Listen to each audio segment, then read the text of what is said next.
Good evening, everyone, and welcome to tonight's event for Minority Mental Health Awareness Month, Asian American Identity and Mental Health with Michelle Yang by NAMI-NYC.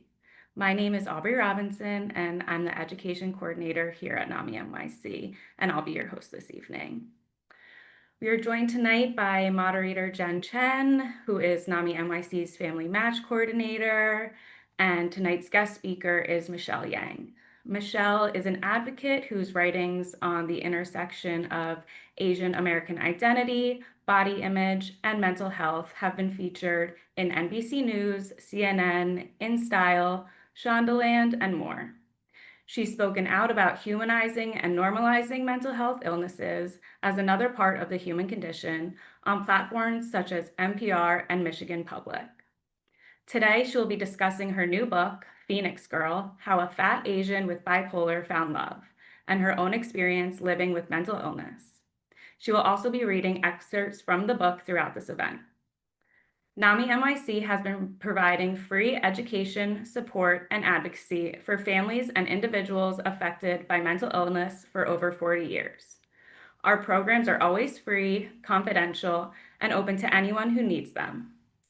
NAMI-NYC also has mental health support groups for peers and family members who identify as API. I will drop those links in the chat for anyone interested. Your feedback is very important to us. Towards the end of the event, we will share a short survey in the chat. Please take a few minutes to complete it, as it helps us improve events like this. If you experience any technical issues, please let us know in the chat and we'll do our best to assist you. If you have any questions throughout the presentation, you can also place those in the chat. And I'll be keeping like a running list throughout so we can get through as many as possible at the end. Now, without further delay, I'll turn it over to Jen Chen and Michelle Yang. Thanks, Aubrey. Welcome, everybody. Michelle, I am so excited to be introduced to you and to hear and talk more about your story. No problem. When I read it 2 weeks ago, I was telling most everybody that I came across that I've never recognized elements in a story so intimately as I did in your book. So to start us off, I wonder if you want to add anything to the bio that Aubrey so kindly just gave us and let us know how did you decide to write Phoenix Girl? Yes, thank you so much. Thank you, Jen. Thank you, Aubrey, for having me. I'm so sorry. I have allergies and I don't know what's going on, but I have my water and yeah, it's good. So yes, thank you for that wonderful intro. This is my book, Phoenix Girl: How a Fat Asian with Bipolar Found Love, as they mentioned. And I would say maybe what's missing from the memoir or from the bio that is in the memoir is the fact that I'm a doting mom. My child is now almost 12 and all my friends know that I'm obsessed with him, and really, really enjoy being a parent. And I also am a dog mom, and I'm obsessed with my dog as well. And my dog is named Phoenix, so we call her Phoenix Girl also. So one of the questions I get a lot is why did I name my book Phoenix Girl? And of course, the more maybe obvious answers are that it's a great analogy for living with bipolar disorder. I also grew up in Phoenix, Arizona, but and it's for Chinese culture, it's a very important symbol for female energy transformation, and it's a very powerful symbol. But also my dog is named Phoenix, like I said, so it works on many levels. And then as far as how I decided to write my memoir, so I'm 44 now, and back when I was 38, I found myself crying at my desk at work. And this was at a corporate job that was very much coveted. I knew that if I quit, that the next day 500 people would be applying for the job. But how I ended up at that particular role was I had applied for a promotion, got it, but on my first day, it was announced that my department was sold to an even larger corporation. So it was truly one of the biggest corporations in the world. And I lasted 9 months in that role, but my mental health had deteriorated to such a dangerous level. But of course, I had been keeping it a secret that I live with bipolar disorder. And people don't know that even though there's 100% turnover in the department, what's not life-threatening for others is life-threatening for me, but I couldn't tell anyone.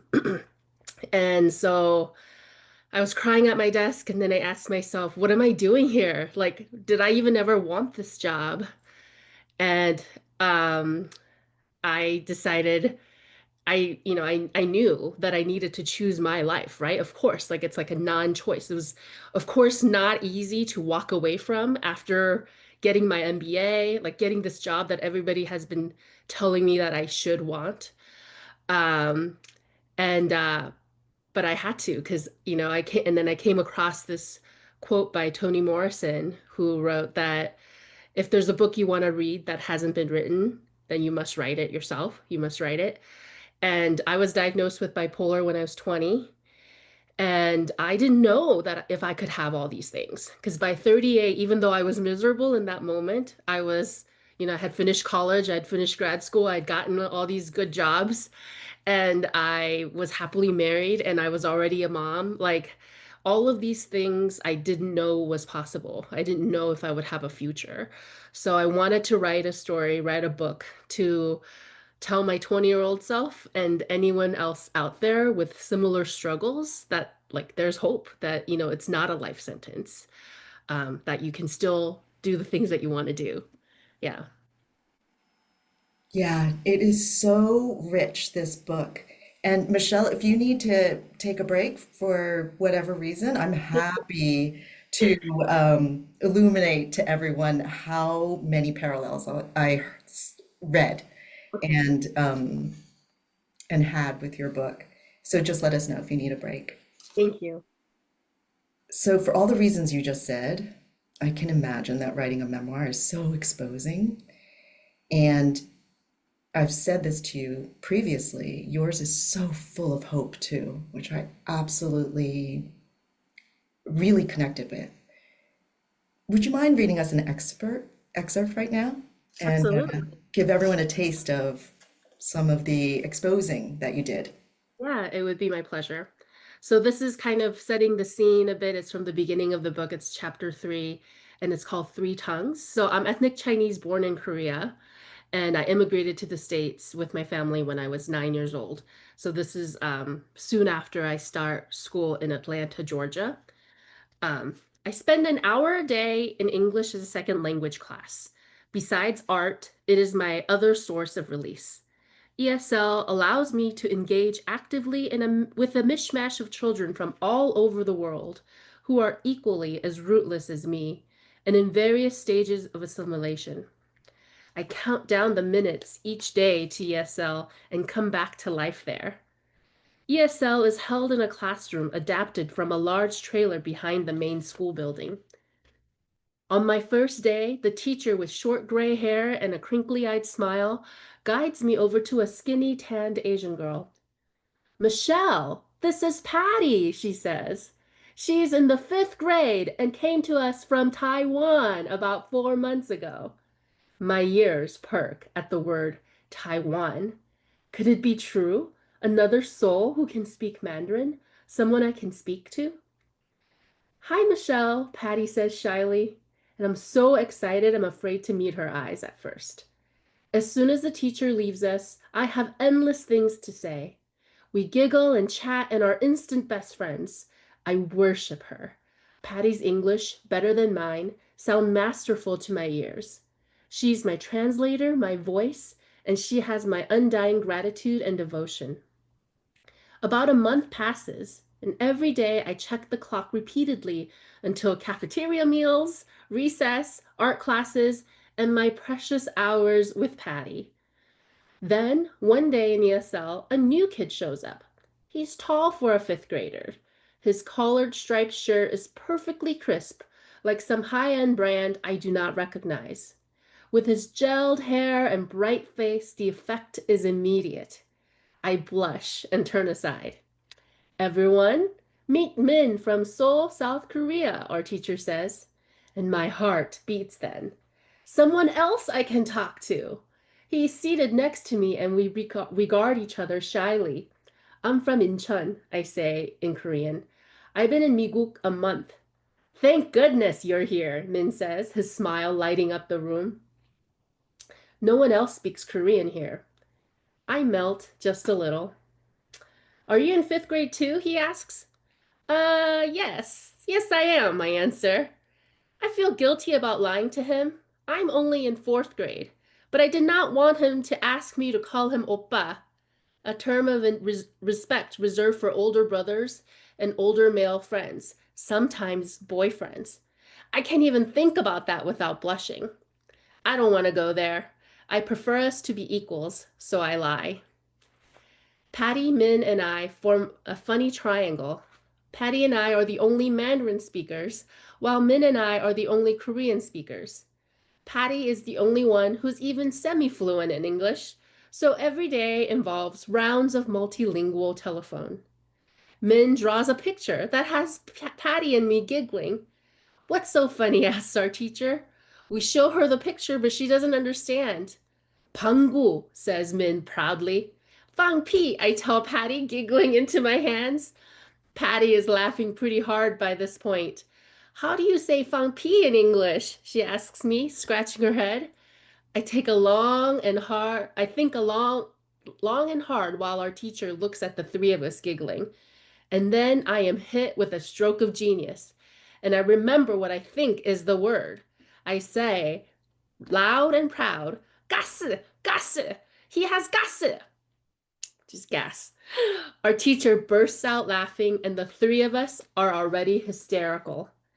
Every day at ESL, Min and I are clearly so excited to see each other that the other kids take notice. I'm excited to see Patty too, but they don't give me a hard time about this. Do you love him? Asks a skinny girl with long brown hair from Czechoslovakia. She smiles teasingly. A short, stout boy who speaks Spanish wraps his hands around his own back and makes kissy faces at Min and me when he sees us. The kids don't mean to torment us. They're envious that they don't also have someone from home. But it embarrasses me just the same. Sometimes I try to distance myself from Min, but not for long. I like him too much. It is wonderful to feel needed, not just helpless. I am his Patty. Together, the three of us, we spread roots. Thank you. Like I said, there's so many elements that I recognize in this book, and that passage made me think. I got here when I was 4 from Taiwan, and it made me think. I'm pretty sure I must have pulled a fart joke to integrate here. The universal It's a language, classic move. Yeah, potty humor. absolutely. Yeah. Yeah. So it's not a coincidence that this is July and Minority Mental Health Awareness Month, and we're so delighted that you've joined us and with this book.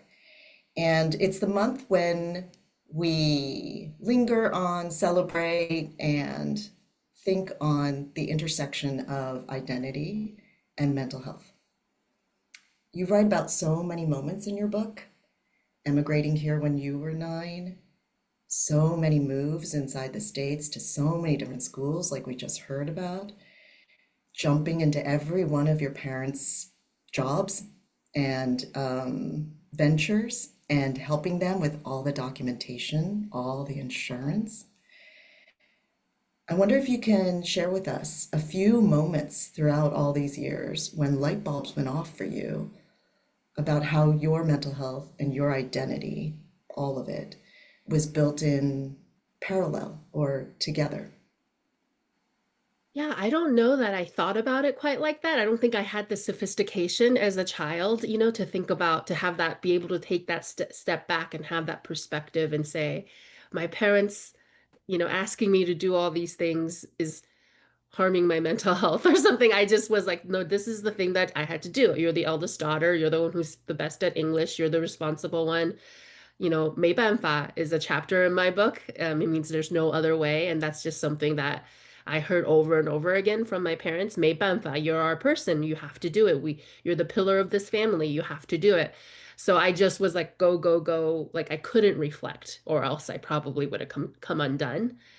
But now that I've had with the gift of age and being able to look back on my childhood and how I grew up, um, you know, of course they're very much interlinked, right? And the biggest light bulb moment of all that I try to really drive in, that is a main theme of my advocacy work, is the separation of culture and trauma, right? Because so many people still wrap this up like, oh, we're Chinese or we're whatever culture. And so that means, you know, corporal punishment is acceptable. Like that's what my dad told us my entire life. Like Chinese kids grow up this way. But and then I went to the school and even teachers believe this because this was the 90s, you know, like many adults who were mandatory reporters who were supposed to be reporting had this like cultural sensitivity outlook, which I felt now as an adult in 2025 very damaging because doesn't matter who you are, abuse is abuse, you know? And I think that, you know, separating this culture and trauma is the only way that we can heal and love ourselves and move forward. And it's really unfair to bundle trauma with culture because yeah, it's they're not the same thing. They're not the same thing. It's not fair to Chinese culture to do that. Like we need to be able to take pride in whatever Asian culture or yeah, it's you know BIPOC Mental Health Month, so it's not unique to a specific culture. Because we've lived through war. We've been displaced. You know, we you know my grandparents left northern China due to famine, and then they lived through um the Japanese occupation for 30 years in Korea and then the Korean War. So they've been through a lot. So no wonder we have all these trauma like that, the healing that they were unable to do, that I am able to do in my generation. So yeah, that is the biggest light bulb moment for me, reflecting. It's such a good point. When we separate it out, what I'm hearing for the first time today is we can really take joy. When they're all smashed together, trauma and culture, then we don't get to celebrate as much all the beautiful, distinct parts of the culture. Absolutely. That's such a good point. Mhm. So I hope it's okay to say that I was waiting for this episode in China that you experienced. It really sealed the deal for me. And for those of you who haven't read the book, we could really simplistically sum it up as some generations called it a nervous breakdown, some people call it a break, some people call it an episode of mental illness or psychosis. So there was this episode in China, and when I read it, it really sealed the deal for me, Michelle, that these are really specific experiences. They're real, they're devastating. And so again, I recognized so much of my family story with yours. I wonder what you think of that experience now and its aftermath. Yeah, I mean, it's still the scariest, most traumatic moment of my life. It's terrifying. Every manic episode psychosis for anybody who's experienced it. I mean, for me, it's terrifying. I actually don't like it when people describe manic episodes as like joyful moments because I've heard that. That's not my experience at all. It's terrifying. And that's why when I was diagnosed with bipolar, I was like, great, what can I do? Like, I'll do anything to not ever feel that again. So I was never one to try to deny my diagnosis. I just was like, let's try to fix it. And but yeah, in China, this was right after 9/11 as well. I um I was studying abroad in college at Beijing University. And so that was like part of the contributing factor because it was like feeling really rootless when everybody was saying that, the US will never be the same again, but you're in China the whole time that it happened and you don't know what it will be like when you go back. And um, yeah, it was a terrifying time. I felt I was in a tremendous period of depression. Also, I, grew up in Phoenix and Tucson, and then suddenly I was in this really cold place. Like the winter in Beijing where like everybody, they burn coal, it was snowing all the time, and like I just was not in a good place. Um, and so how so yeah, I was away from home, away from my support system, and I was like trying to pack up the semester to leave when my dad called me and said I needed to take the train to a different province to buy him some DVDs for his acupuncture study. And I was like trying to tell him that I was not in a good place, but he was not hearing me. And that's when he was like, you must. And that's, how I read it in the book. And like, that's how it kind of pushed me from a severe episode of depression where I wasn't getting out of bed for days, and not eating for days, and to flipping to mania. And so it's like at 2 in the morning, I ran out to catch a train to go to this different province. So it was terrifying. The whole thing was awful. Imagine being in an entirely different province, in a different country, uh, while having psychosis and manic, and I just actually count myself so lucky that I made it back alive, that I didn't get lost, that I somehow made it back. I really feel like, yeah, I'm not a religious person, yet I feel like something was watching out for me that got me back to my university. And the other thing that I come away with when I reflect on that is when I was in high school in Arizona, I was already having severe depression and manic episodes, not as severe as this particular psychosis, but I was having psychosis already because I was going weeks without sleep. And anybody without sleep for weeks will experience psychosis. And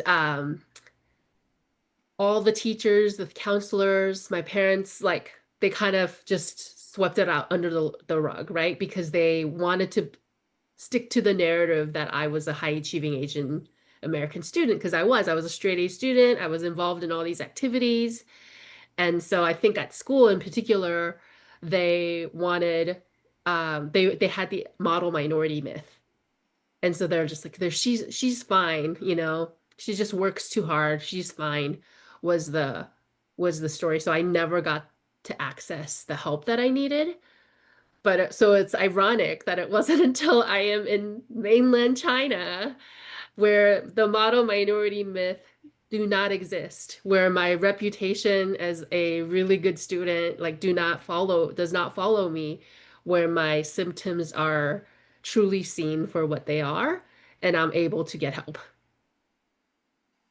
Yeah. You say luck. I shared that I love the book for its high note of hope. And I want to say, Michelle, that it's not just those two words. You do deep work. It's so Yeah. apparent in this book. Yeah. And the deep work pays off, and it kind of feels like luck and hope. But Oh, yeah. you did the work.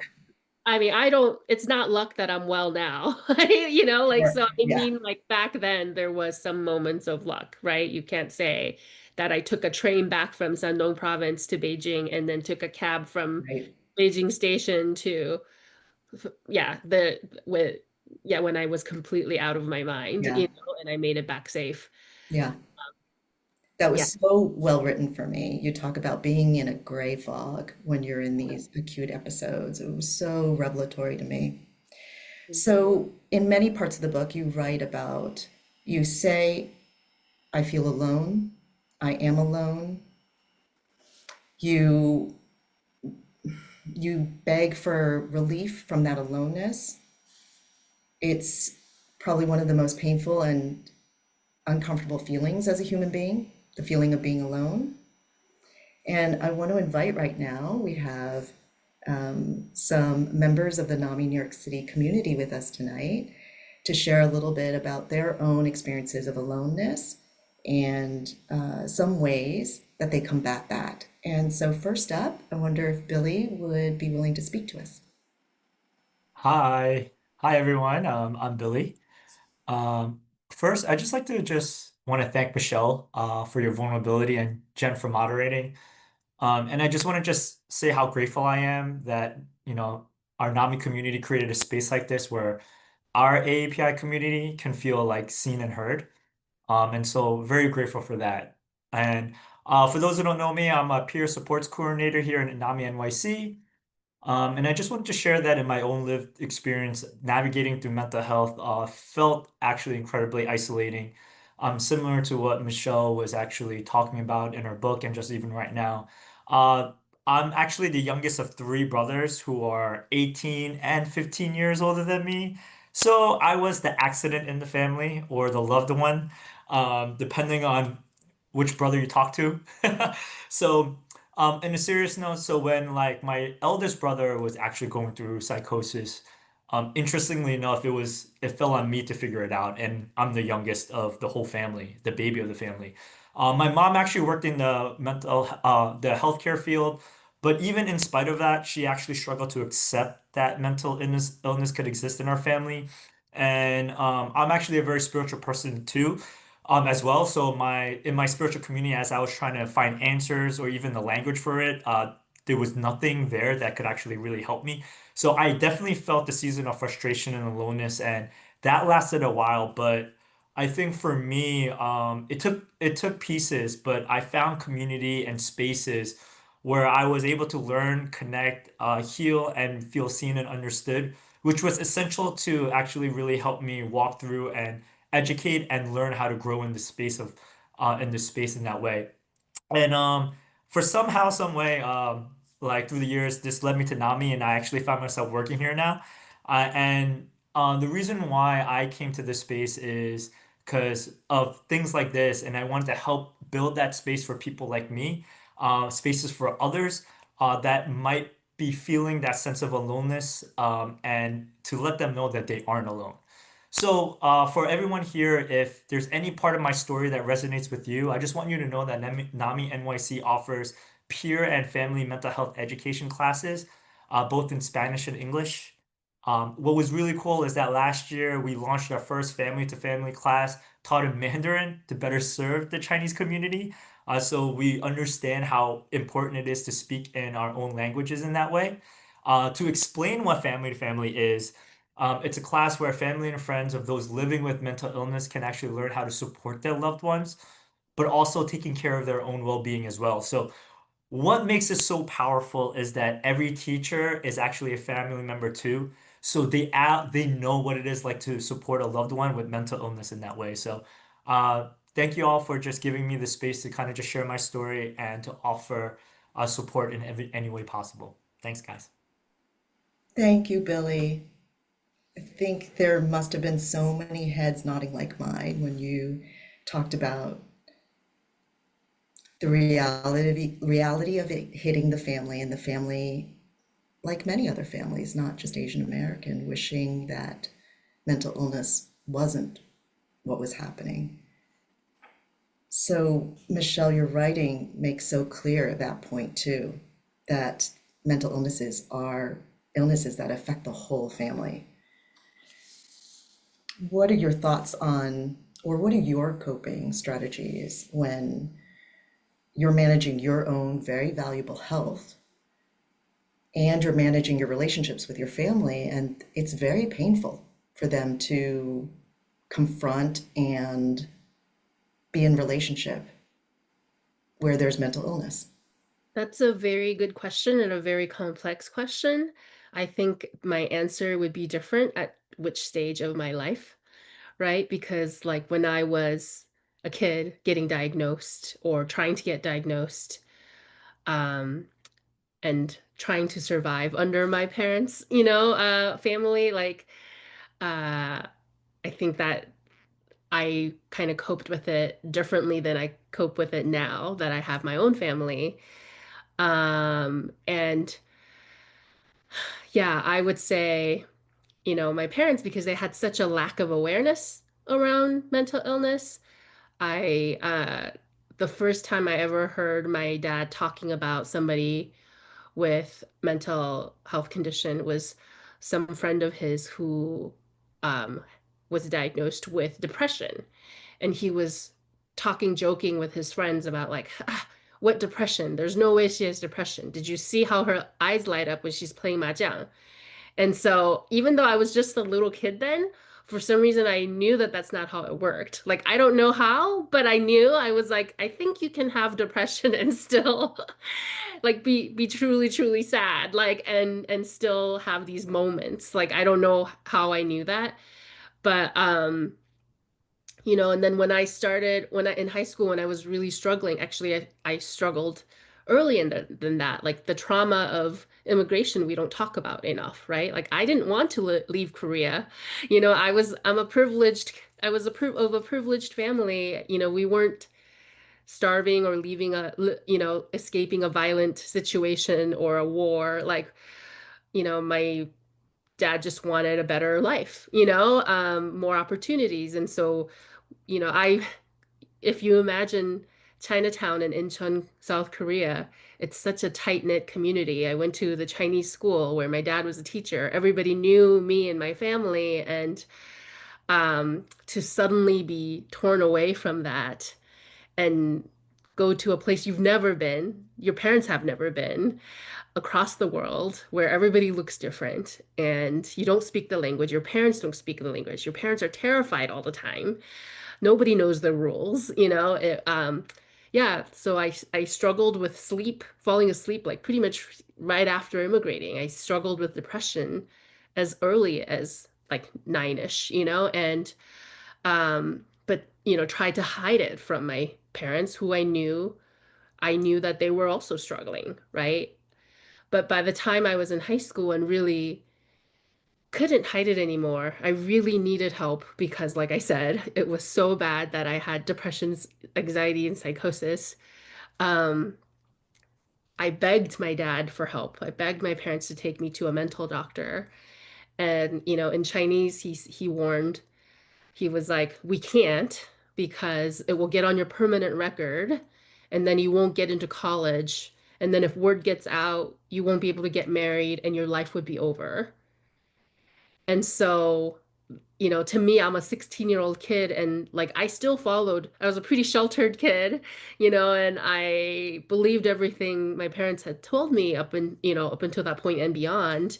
And I was like, could this be true? Like, if this is true, then I need to hide.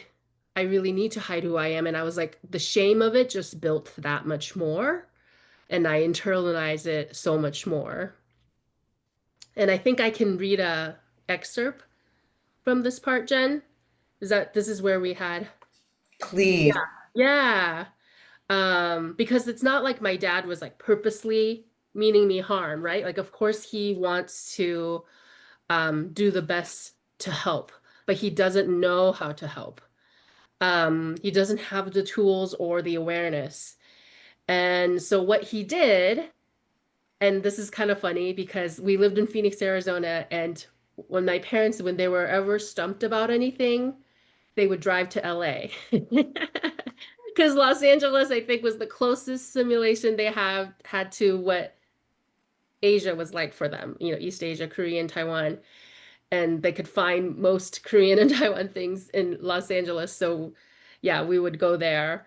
So in Los Angeles, my dad had a friend he grew up with, a family friend that he went to school with, whose younger brother was a family doctor and who had agreed to see me, um, who had agreed to talk to me and why I was struggling off the books.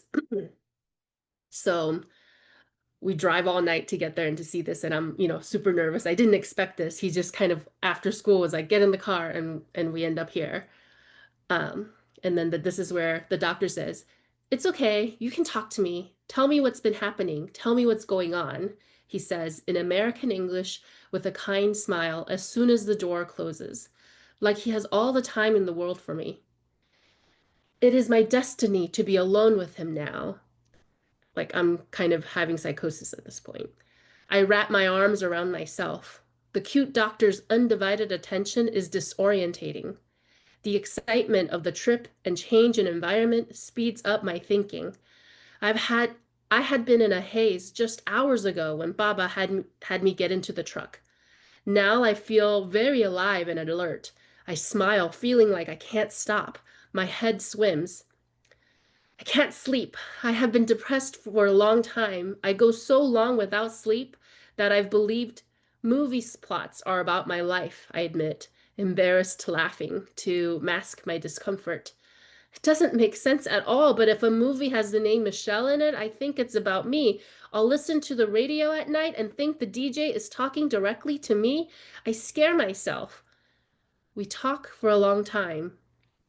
Do you use drugs? He asks. No, I laugh. The idea is ridiculous. I have never even touched alcohol or a cigarette. Anything else I should know? He repeats this question a few times until he's satisfied with my response. I hold my breath. When we finish talking, I am under the doctor's swoony spell and ready to learn what is wrong with me. But he guides me out the door and ushers in Baba in Mandarin. I wait alone in the dim, deserted hallway for my verdict, ready to accept the worst news. When Baba reappears, he does not meet my eyes. He frowns mutely in thought as we walk out of the building and climb back into the truck.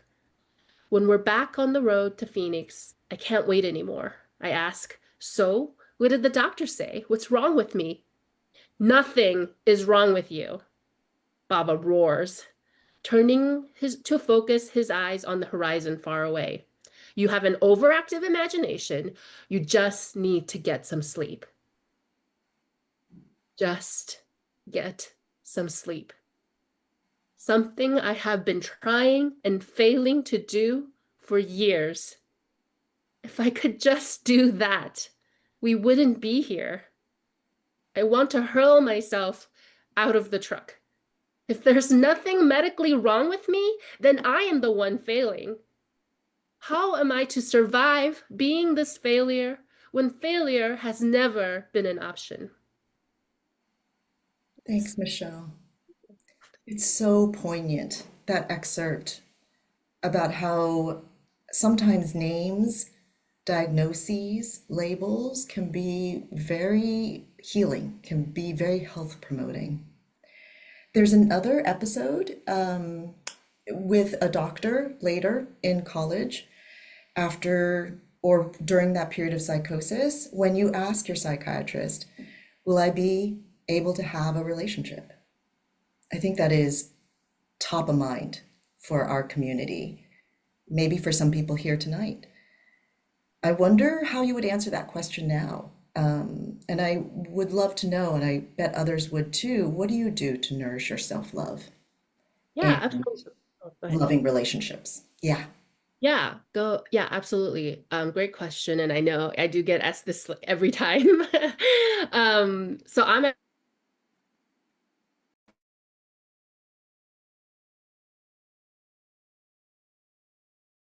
but it's a world, one of the largest bipolar research centers in the world, and they're based out of University of Michigan. It says my internet is unstable. Can you still hear me okay? Okay, great. So they do a longitudinal study, and so that's a long-term multi-year study. I've been doing it for over 3 years now. And I am talking about this because I've done many collaborations with them, including podcasts. I just think that participating in research is an important form of mental health advocacy, because without this research, there cannot be treatment. And traditionally, historically, they only have research subjects who are white. So I think that as a BIPOC member of the community, I try to, it's, sometimes inconvenient, but I try to participate as much as I can. I was on one of their podcasts talking about relationships with Dr. Parikh, who is one of the foremost experts on bipolar research. And what he said is like that bipolar disorder is an episodic disorder. It's an episodic condition. The episodes don't define you. So who you are is still who you are in between those episodes. So if you are a person who's ready for a relationship in between those episodes, then you are, just as anyone else without a mental health condition or any sort of health condition, right? It would also apply to us, like, because not everyone's ready for a relationship. So I can't, blanket say, and no one should, like, yeah, no, all people with bipolar are ready for relationships, or all people with, who are healthy can be in a relationship. No, like, a lot of us need inner work, or, no matter of health condition, right? You can't ask somebody who's lived through cancer, say, do you think a person with cancer can be in a relationship? And it's like, well, actually, I've been in a remission for 20 years. So I myself, switching back to bipolar disorder, my last severe episode was 12 years ago. So for people, it can be well managed, and 12 years ago was because I had my kid and had to be off meds, and so, yeah, for people to say because somebody has a mental health condition, they can't be in a relationship, I think it's very hard for me to hear. I think it is a very stigmatized idea. Yeah. Yeah. Actually, you did glitch out for a second. Will you just name Oh, again I think it's a university. Will you just name that university again where this yeah. longitudinal study is going on? It's University of Michigan. Yeah, Yeah, so it's Michigan Medicine, and the Prechter is spelled Prechter, Prechter Center. Yeah, thanks. I bet people are curious about that. Thanks for repeating that. no And problem. then back to this great other point of a whole identity. Your book really sends that home for everybody. People who may struggle with poor mental health or with a mental health diagnosis are so much more than that identity or that diagnosis or those few episodes. In your book, you talk about sibling love hate, crushes, body image, emigrating, being multi-Asian, being Asian American. So clearly, there are so many other parts of your identity. How do you nourish your whole identity? And can you give us a little peek into your practice? Is it a daily practice? Is it something else? Yeah, I really had to think about this question, like, because I'm like, how you are is how you are. So I don't really think about nourishing my identity. I just am who I am. I think that is, how everyone is as every human. But I will say, um, and I think that, so, let's just take somebody who's living with diabetes, then hopefully that they're not just focused on the fact that they're someone who lives with diabetes, that they are experience the world in all different aspects of their life, and whatever interests or identities that they they feel at home in, that they just experience the world that way. So I think that that's how I am with my bipolar disorder. But as far as my cultural identity, I will say being ethnic Chinese, born in Korea, that is a little challenging. That's been more challenging than you would think, because I never lived in Taiwan or China when I lived in Asia. Like, from birth to 9 years old, when I immigrated to the States, I only lived in Korea. On the playground, we spoke Korean. I only watched Korean TV. At school, we had to go to Chinese school because there's no birthright citizenship in Korea. But unfortunately, it was like pretty clear that we weren't welcome in Korea, that ethnic Chinese people were not welcome. So there was always this sort of conflicting relationship. And moving to Phoenix eventually and settling there. And then later I went to grad school in Seattle and lived 14 years in Seattle. And in both of those big cities, my friends were, I just realized, were all my close Asian friends were all Chinese American, Taiwanese or Chinese American. And I was like, why is that? Like, I have such a strong, like, root in Korea too, but for some reason I never had that until I moved to Michigan, where I'm now. And I don't know if it's partly because of the car industry that's here, but I now have a ton of Korean American friends, which I love. And I've been able to, in writing this book and in, healing with my new Korean American friends over these past several years. I've been here 4 years now. Um, that I've kind of embraced my cult my cult my that I'm culturally Korean, also. Because before, like, I would go to a writers conference and they would have a Korean American writers group, and I would be like, oh, I don't belong there. Like, I don't know that they would want me there because I'm not Korean American. And my friend would like drag me. She's like, you speak Korean, you were born in Korea, you eat Korean food every day, you belong here, so yeah, that is really cool. But I feel the same way about Taiwanese writers groups too. I'm like, I never, like, my parents both went to college in Taiwan, but I like never lived in Taiwan. So it is just yeah, I think that sort of that part of the identity, I think we hear so much from the Asian American experience where we all don't feel enough, but I think we just have to claim it, right? Whether it's because you're an adoptee or you're kind of complicated like me, like, you just have to own it. Because once because, from speaking for myself, like, I've never looked at an adopt person who's adopted and felt like they're not Asian American, that they're not, uh, yeah. So it's, yeah, that's just my kind of complicated answer. I don't know if that's what you expected, but yeah.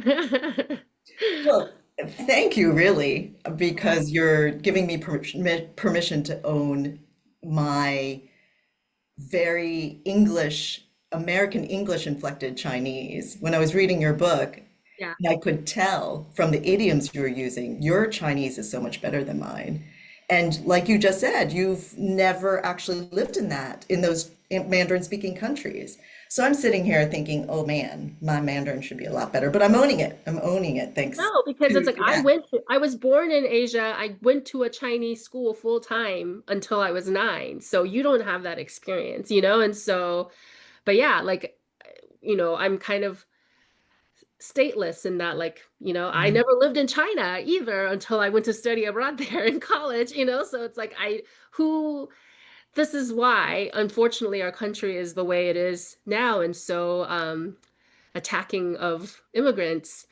But, like, becoming a naturalized citizen is the first time I felt like, oh, the country I live in is actually claiming me. Yeah. I actually on paper belong here.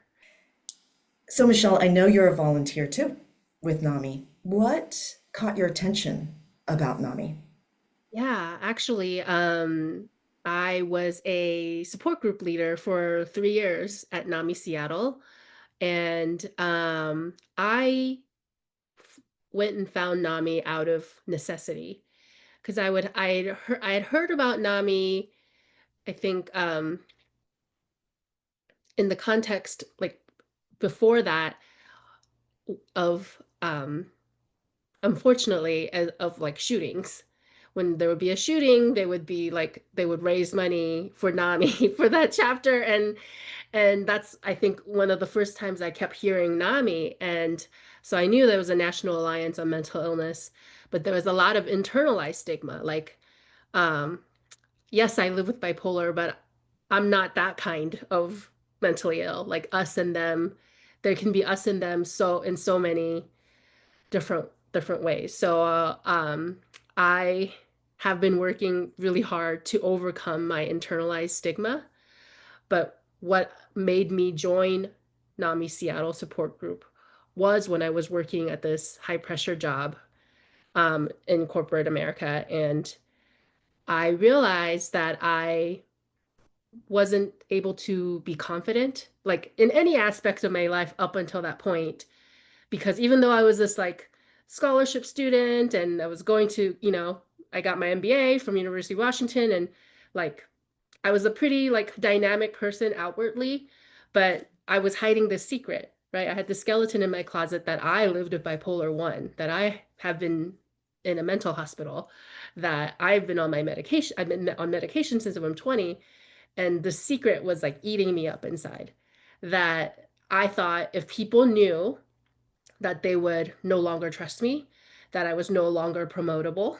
Um, and so I had all this stigmas and fear that I was living under. It was on a need to know basis. I did tell my partner, my spouse, who later I married, but so it was like very few people knew. Sometimes some of my closest friends from college who'd known me for decades did not know I lived with bipolar disorder.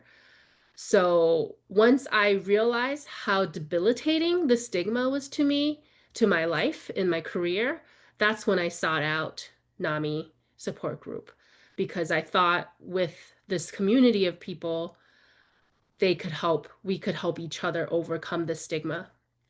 And so much, it helped so much in overcoming the shame. Asians are experts at shame.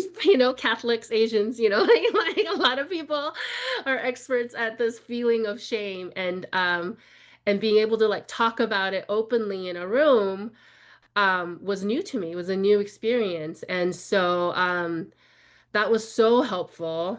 But within just a few months after I started going and really enjoying it, the group leader had to quit.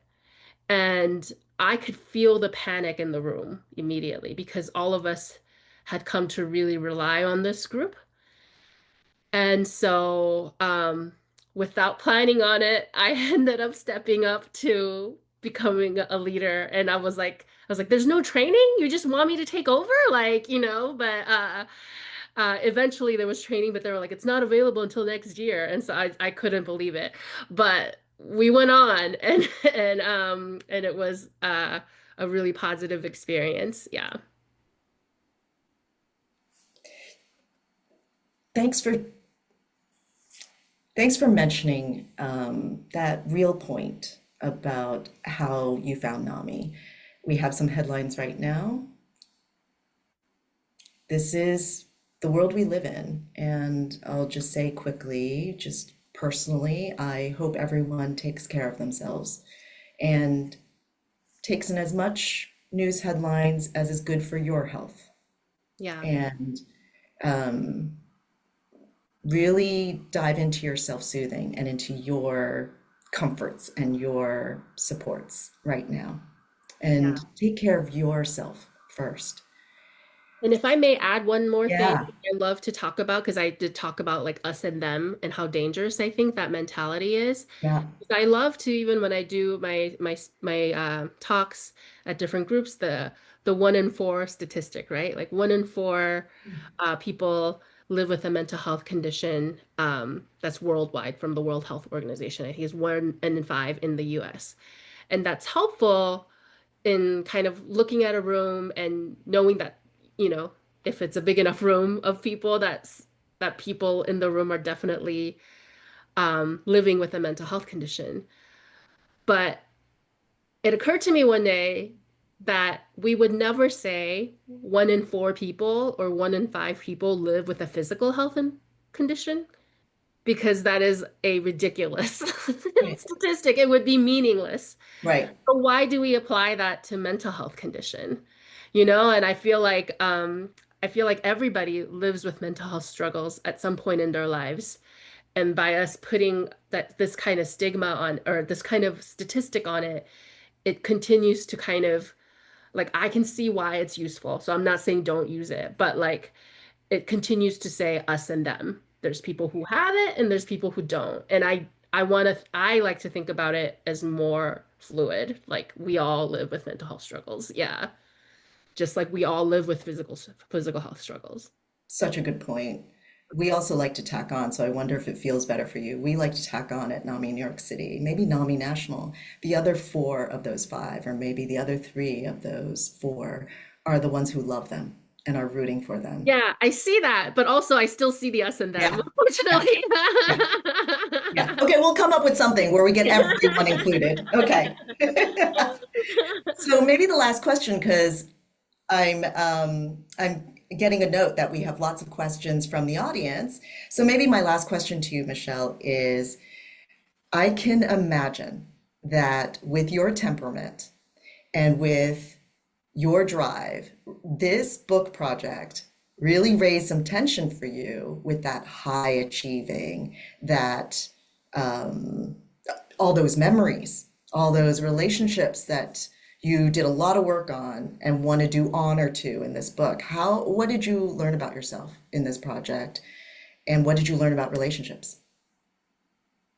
Yeah, that's a good question. I will say it was very difficult. I am, fully a believer in that you should do your healing and processing before you go to write the book. Like write it in your journals, talk about it with your therapists, but your actual book should not be your catharsis unless you mean to do several drafts of it, right? Because I was very careful with my reader, right? I want to be like respectful and protective of my reader's experience as much as I could. So still, even though I thought I had been through like, because I started writing this book, I was 38. Yeah, I was 38. So I'd been in therapy since I was like 20, and treatment since I was 20.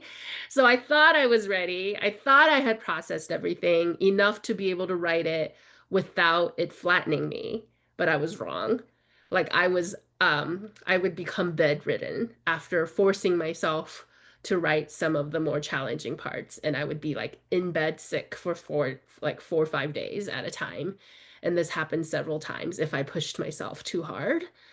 Um, so that's something that I learned, that it's like, even though I thought I had healed, and even though like it was still, and also I did uncover some new things that I didn't know in writing the process. And then, as far as like learning about self-love, it really held up a magnifying glass to everything to like really help me think through and process, with the privilege of time that I never had before. Like this was also during the pandemic, a large part of it written during the pandemic. Like I said, I quit my job at the corporation. So I had the privilege to be able to work on the book and be a freelance writer and editor for several years while I was working on that book. And um, to be able to have that focus is not common. And it's kind of why there's a hashtag publishing so white, because only a lot of times only privileged people have the ability to be able to write like this. Because like right now I have a full-time job and I'm trying to write on like nights and weekends, and it's hard. You have a family and you have a life, and um, so to I think the privilege of time was really also what I learned and took from that. And yeah, and as far as relationship practices, um I don't know that how much I learned in writing the book, but it did help a lot in like my spouse and I's like relationship, because it did drive some conflict that he didn't know I was a writer. I didn't know I was going to be a writer. He didn't know I was going to quit my job and become a full-time writer. So I think it raised a lot of those questions, um, and help us, in getting over them, become stronger. Yeah. You are really careful. You Thank you. you are really careful in the book. You share so much raw stuff for the benefit of the reader, and you do it with high consideration for your relationships, for yourself. Thank you so much for writing this book, for being with us tonight. And why don't we go to some questions from the audience? Thank you, Jen. Thank you for being such a wonderful conversation partner. These are amazing questions, and I couldn't have asked for someone, yeah, more heartfelt to converse with. Yeah. Right back at you, Michelle. Thank you. Yeah. All right. Thank you both so much for that wonderful conversation. I'm going to start it off with this question that we got in the chat because I so wholeheartedly agree with it. Someone said they really enjoyed listening to you read your own story. They did cry. And I also loved hearing you speak your own words. It was so moving. And so we would all like to know if this is an audiobook already, or do you plan to make it an audiobook at some point? Yes, I would love, love, love for it to become an audiobook. My agent is based in New York. Her name is Kat Kerr. She's Korean American. She's trying to sell my audiobook rights. She won't let me record it myself, because I was like, do I need to look into it and try to do it on my own? Because, my book is published by a small nonprofit publisher. It's not one of the big fives, so it doesn't enjoy like the big distribution. So that's why I would love like every bit of support I can get. Like I feel like every single thing is me doing kind of spread the word efforts, on my own. So I would love to read, like I get this question every single time too, and I've been telling my agent this, that I'm like, every talk I go to, I get a question on when is the audiobook coming out, because I know I mostly listen to audiobooks only, and people with like focus issues or vision issues, like there's like a lot of accessibility, needs of why it is important to have an audiobook as well. So I'm dying to get to doing it. So I'm just like, how long do I have to wait for you to try to sell it before I find a way on my own. But of course, if she is able to sell the audio rights, then it would get automatic distribution and be able to reach a lot more people. So I'm hoping, yeah. Yeah, thank you. And thanks for mentioning about the accessibility issues too, because that's so important. But we're definitely hoping with you. Thank you. So one question was, for Asian Americans who feel torn between taking care of themselves and honoring their family or culture, what would you maybe say to help them? Yeah, I get asked this question a lot too, and I believe, call me selfish, but I believe in taking care of myself. Also, you can't take care of others without taking care of yourself first. And so yeah, that's always how I have prioritized it. I have also been asked, if I want to really get therapy or, treatment of whatever sort, but my family is against it. For me, I've always said, if you're an adult, like you don't need permission. It's your mental health, it's your wellness. That's how it was for me. I had to go against my family's wishes, and I was lucky enough that through my public university, I had healthcare, so I could access. Uh, yeah, it's just I can't.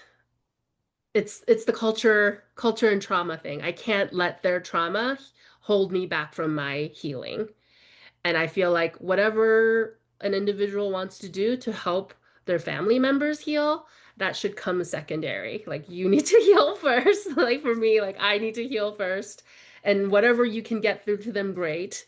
But if you can't, like it's unfortunate that, you can, it's not it's sometimes it's not up to you, right? For me, that's the resolution that I've come to. Yeah.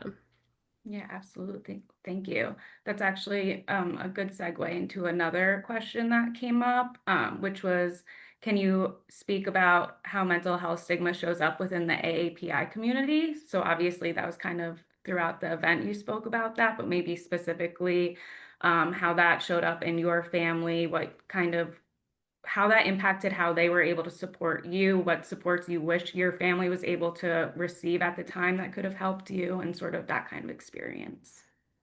Yeah, I read about this in my book, but I and I've talked about this and how my dad's attitude was too when I was seeking help. But and I don't name it in the book, but I fully believe that my dad lives with bipolar disorder, bipolar type 2, but he's never able to access help because he's not willing to. And yeah, just it's just even when I suggest therapy for him, he gets so offended. And I'm like, Dad, you realize I've been in therapy for over 2 decades and you act offended that I would suggest it for you. Like, so it's okay for me, but not for you when you know I'm so much more well than you. But it doesn't work that way, And when I hear about my family, my extended family history, like I know, like how can that not be through all the trauma, famine, Japanese occupation, Korean War, like all these that my family has been through over the generations, like why there is I have an uncle who died of liver failure from alcohol abuse. Like what, I can see rampant substance abuse disorder. It's like part of a lot, it's, common through Korean male culture. And so it kind of gets hidden, but it's like, no, all Koreans have trauma. All Koreans have intergenerational trauma. Everybody had Japanese occupation and Korean War. So it's not surprising that people are self-medicating. And when I hear stories about my grandfather, like so this is how mental health issues show up, and yet like and then there's just this really stubborn unwillingness to name them and to like call it a medical disorder. It somehow is better for someone to drink too much than for somebody to have some sort of a medical diagnosis for the mental health. And I think that's so unfair that the stigma is stronger for me than somebody who is not caring for somebody, caring for themselves at all and hurting everybody in their path, you know? So yeah, I don't know if I spoke enough because it's like I feel like I am. My whole talk is about how stigma shows up generally and in Asian communities more specifically as well. Yeah. Yeah, thank you. No, that was great. Thank you. I want to switch gears a little bit because people just put this in the chat and it's so true. A major theme of your book is about body image, and I feel like we didn't touch on that much tonight. So we have a couple questions. I was wondering if American fat phobia compounds or contradicts Asian countries' own versions of fat phobia. What was that impact like for you? Did it show up in medicine, in the dating world? Yeah, just a little bit more about that experience of fat phobia in Asian communities. Thank you for the question. Yes, yes, yes, yes, yes. I would say yes, yes to all. Um, yeah, I think my first bully as a kid was my father. They taking my bowl of rice away when I was 5, saying I was too fat. The and how that led to how that affected me dating when I became of dating age and how my self-esteem, right? One of the reasons I went to find NAMI was like I need to improve my self-esteem. And that was even after I found my partner, my life partner and everything. But it's the thing one of my recent therapists, psychiatrists actually told me that it's like one of the things that people work on last is the body image, the fat phobia, because it is so hard and it's so true for me. My current therapist is amazing. She's a psychologist and she's Taiwanese American. And I get so emotional talking about my experiences with fat phobia. I get like, I'm just like such a sobbing, crying mess when she tries to like touch those tender spots that I've told her, I will tell you that this is a failure of mine in therapy where I'm like, okay, we can't go there right now. Like, I'm not ready. because like we tried, but I was like, I need to go back to work after this therapy session. And I just cannot because I would be like completely drained after and need to be in a fetal position. Um, that's how much it hurts, right? So talking about American fat phobia and diet culture, in my book, I read about how I've been in every diet under the sun since I was a kid. I've done Slim Fast, like some random local diet clinic. I've done Nutrisystem, like they would just give me gym memberships and like make me exercise in the middle of the living room and just cabbage soup diet. Uh, but that's kind of the common experience for so many women who grew up in the 90s and the aughts. Like I look at even posters of pop singers or something from that time, and I'm just so shocked at how small they were. Um, so I'm kind of giving a meandering message, but it's like, you know, what everybody's talking about K-pop demon hunters right now, right? And it's like those girls, I love that movie and I love watching with my family, but it's like, oh my gosh, these girls, their body images are, it's so, the bodies are so a certain way. They're so small. There's no body diversity at all. So I was like grateful for the ending credit scene when they have the actual singers and they actually look much more normal. So I'm grateful for that. And I hope that that was intentional. I have to hope that that was intentional. And I do think that in modern society, there's more thought behind the messages that we're sending to our kids. And certainly there's a lot in my own home in how I talk about it with our child. Like not perfect, but better than how I had it. So yeah, is there any other specific thing about fat phobia, body image things that I can talk about? That was the only questions I saw, unless Yeah. folks want to put a little more in I the chat. guess I will say one more thing. I will add one more thing because it is such an important topic and we didn't talk about it. Is that how I came to terms with it? It wasn't until I was like, I was already working at that corporation. I was working at a global creative studio of this. If I said the name, everybody would know. Like, and there was like a hip designers that I was working with, and so and I felt like everybody was skinnier than me, everybody was hipper than me, and so I felt like I needed to change my body, and um I started counting calories again, like I had for so many years when I was younger. And I had like this phone app that it was called Lose It, I think, and I was like logging my calories and I realizing that logging my calories, it was triggering me. I didn't have the word, I don't think even then triggering, but it was completely draining my life source, like, and it was like when I was talking to my psychologist about the body stuff. And I'm like, at that point, I was like, you know what? This isn't worth it. I've got shit to do. I have a toddler to take care of. I can't just be like, you know, completely dead for the rest of the day because I was counting calories and it made me sad, like so I was like, right now, no doctor told me that it was life-threatening, that I was a few pounds overweight. So this was from that point, from that kind of epiphany moment, kind of a guiding light, guiding decision point for me where I'm like, if push comes to shove, of course I would love to prioritize both, but if I can't, I will prioritize mental health over my physical health because for me, mental health is more life threatening right now. Like, of course, things can change than my physical health. Like, I don't have a life-threatening physical condition, but I have a life-threatening mental health condition. So, that's how I've come to think about it. Yeah. Thank you. Thank you for that answer.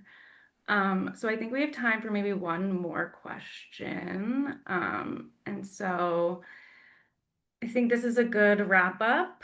If you could meet your past self, what would you tell yourself to support you through the more difficult times?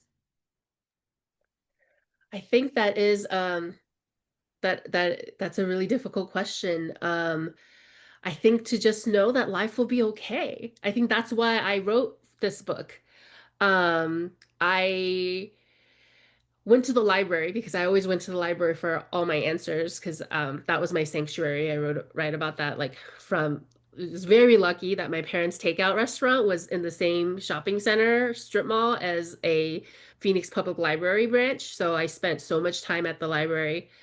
And so after I was diagnosed and after I got out of the hospital, I felt so afraid and alone as the theme just kept coming up in this talk. And I wanted to feel less alone. And I didn't know anybody who also lived with a serious mental health condition or even went to therapy even. So I was like, I want to know at least one real person. So I went to the library and excuse me one second.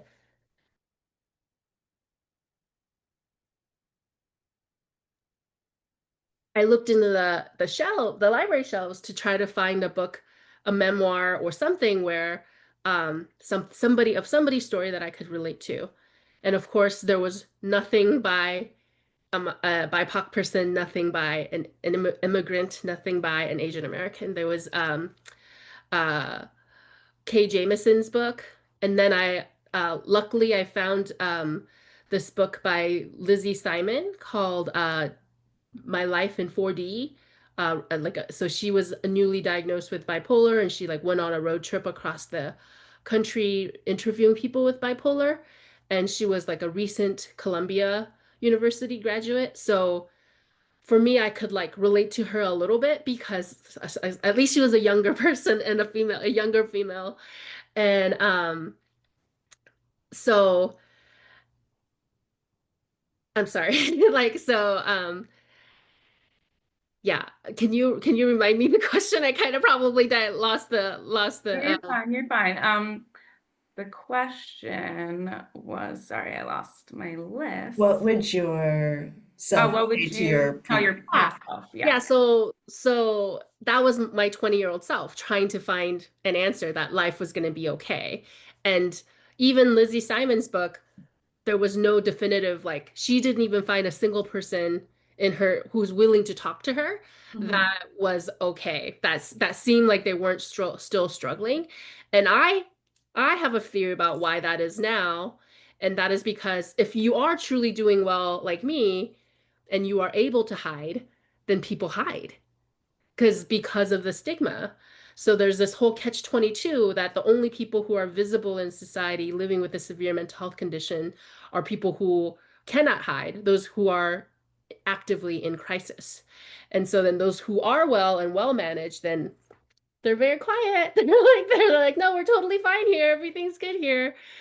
So I would tell my 20-year-old self that everything you can dream is still within reach. Like I wrote a book for goodness sake. I never thought I would, like and so I have a family that's, really healthy. Like um yeah, it's not, I still have to work at it every day. Like I take my mental health very seriously. I take my medication, I protect my sleep. I don't even drink caffeine because it affects my sleep. I go outside every day. There's just like a list of um, healthy habits that I try to stick to.